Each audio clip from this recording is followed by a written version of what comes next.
How's the posse doing? Posse's doing great. We have about 2,000. I utilize the posse. By the way, under the Constitution, the sheriff can swear in private citizens. I do that. We have about 500 that are armed, and when I mobilize the posse, I give them the authority to enforce the law. So we utilize I believe it's 54 different posses now. We have airplanes and Jeep posse, horse posse, you name it, we have it. Do you think Sarah Palin would do well as a posse member? Oh, it should be good. I don't know what assignment I'd give her, but I'm sure she's a good shot.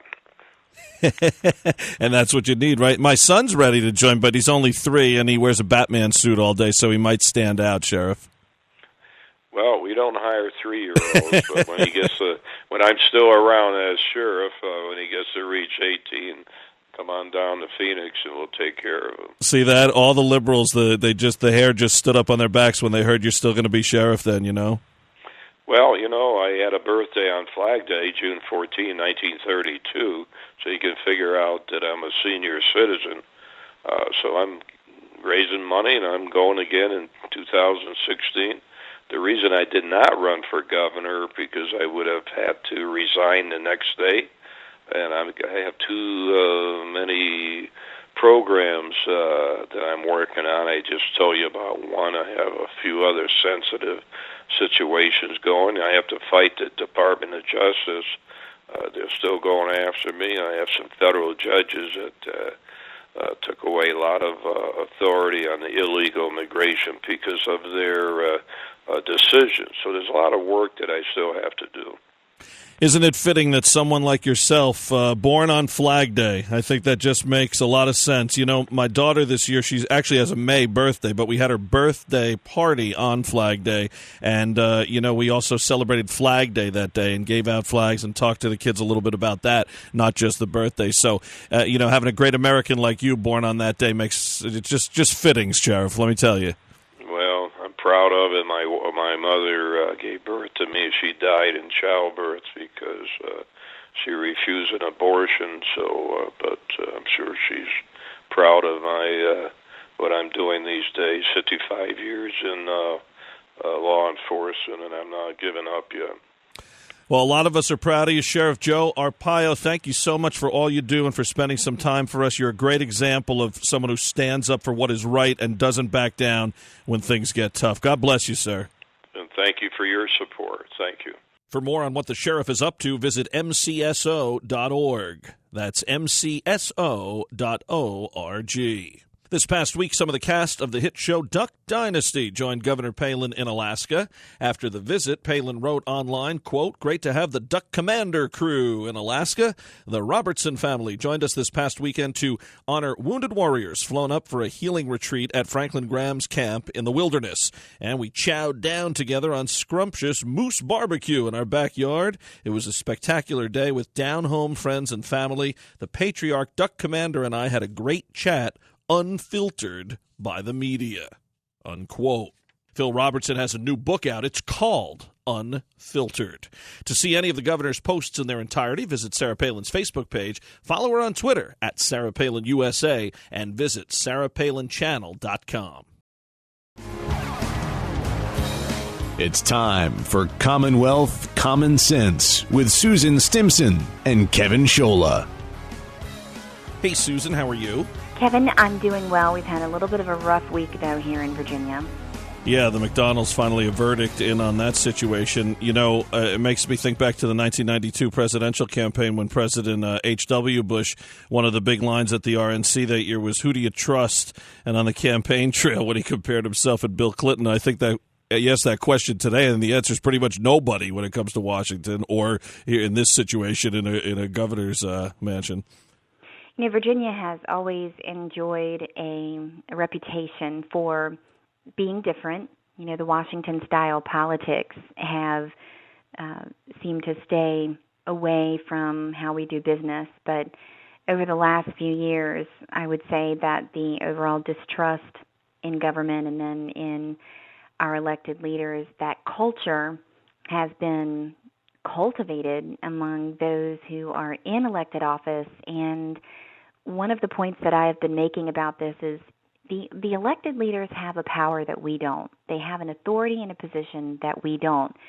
And that power that they have is to hold one another accountable for each other's own good, for the government's own good, for the people's own good. And I think that this needs to be a wake-up call for real ethics reform in Virginia, but also for those who hold elected office to take another look at why they're there. And if you think about freedom, the true freedom comes when there's trust, that you trust that your government, you trust your elected leaders, that if they tell you they're going to do something, that they do it, and you are free to enjoy your life. You don't have to spend your time worrying that they're telling the truth or what it is that's happening, just like we trust in America. If someone commits a crime, you can call the police and they will come and help you. They will keep civil order. And I think what we're seeing is a lack of trust. And when that happens, we are not free. And it's going to be up to our elected officials to do something about this, hold each other accountable, but also really do some serious reflection on what these ethics reforms need to be. Many of the candidates we've had on this show over the years have said that that's what they hear really the most from potential voters out on the street, is they want someone they can trust. And the real unfortunate thing is that if people do not trust you, what happens is a lot of times it's the conservatives, the common sense folks who say, well, you know what, I don't like either person. I'm going to wash my hands of this and, vote for an independent, do a write-in, stay home. But the left doesn't do that. They don't care, if there's a trust issue or not. They still want to get their agenda through. So not only are you getting people who aren't trustworthy in office, but it's, really catering to the left, because that's why you have so many on the left in charge right now, because they are out there voting, in sometimes multiple times and in buses and being paid to do so, and that drill. But that's another layer to this. So yeah, it really is tough to see in Virginia and nationally. I agree, but I do have hope in what the founding fathers did set up, the framework in our nation, and I also have hope in the people. I think that they're reaching a point where if our elected leaders aren't going to fix it, then the people are going to rise up together and insist that they fix this. That's it, and they have the power. Let's hope it happens. Susan Stimson, thank you so much. Thanks, Kevin. Susan Stimson in Virginia. More Commonwealth Common Sense next week. Now our weekly commentary, Steel Resolve. Here's Sarah Steelman. Thanks, Kevin. We are determined that before the sun sets on this terrible struggle, our flag will be recognized throughout the world as a symbol of freedom on the one hand and of overwhelming force on the other. This is a statement by General George C. Marshall, one of the greatest generals and statesmen of the 20th century.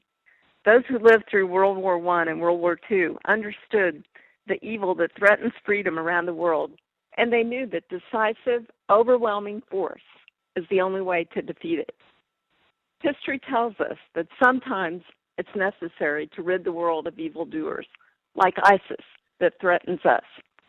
But the president appears to believe that the world is too sophisticated for war anymore.